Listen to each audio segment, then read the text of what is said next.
so in this video we're going to go over stoppages and how to clear common stoppages. So don't think that your handgun, a semi-automatic handgun, is going to jam all the time. And if it does jam, usually it's because of you. Usually either it's because you're not holding the gun correctly, or you haven't cleaned your gun in a while.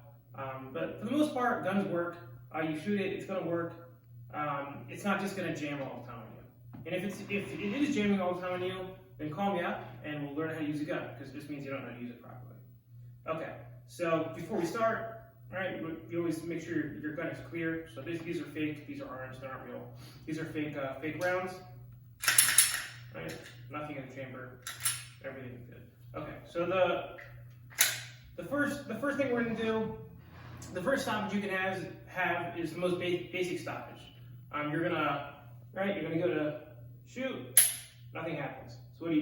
You tap and you rack. So in this case, it wasn't really a stoppage. It was just my gun wasn't loaded, which could happen. You forgot to load your gun, or maybe you don't always have your round in the chamber. You're gonna pull it out and you're gonna shoot, and it's just not loaded. So it's just basically all you did was really load a round in the chamber. It wasn't really a stoppage. But again, what we're gonna do is tap the bottom of the magazine. Right? You're not smacking it. It's just to make sure that the magazine didn't unseat a little bit. So just tap it, make sure it's seated, and then you rack the slide. So it's you're gonna shoot. All right, so you pull it in a little bit to you, because you can't really rack the slide all the way out here. You pull it in a little into your chest, and you rack it real quick. So again, it's gonna be pull the trigger. You should be able to do that. It should be muscle memory. You shouldn't have to think. It should be the first reaction to you pulling the trigger and nothing happening is just doing the tap, rack, and go. Okay, it should be pretty simple. That's number one. Number two is a stovepipe. Right? The stovepipe is always user-induced. It means it's always because you are a punk and you did not grip the gun properly.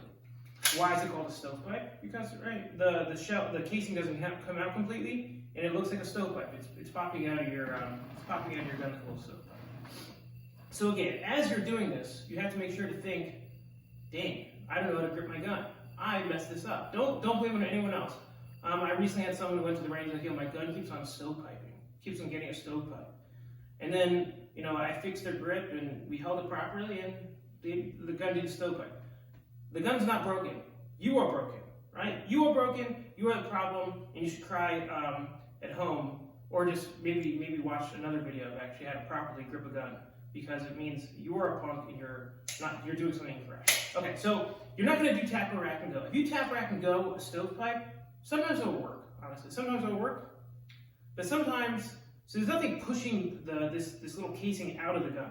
Nothing pushing it out. So it might just, when you rack it, it might just fall down through the magazine, into the magazine well. But in this case, if you haven't taken out the magazine, because with tap, rack, and go, you don't take out the magazine.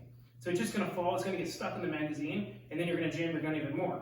So what you have to do is you take out the magazine, right? Don't put it on, I don't have a table here, but don't put it on a table, because in real life, if you're in a real situation where you really want to shoot someone, you might not have a table right in front of you. So I usually put it in my armpit, but you can put it in a pocket, you can put it you can put it in your belt. I usually put it in my armpit. Then you rack it a few times until it comes out. Put the magazine back in, then manually rack it, and you're back in the game. Okay, so it's going to be pretty simple. You take the magazine, right, you're back in the game. You should be able to do that also in less than a second or 2 seconds. Either one of these, the tap, rack, and go should be the most basic thing. You should be able to do that in your sleep. It should be the first reaction you do, but also clearing a stovepipe.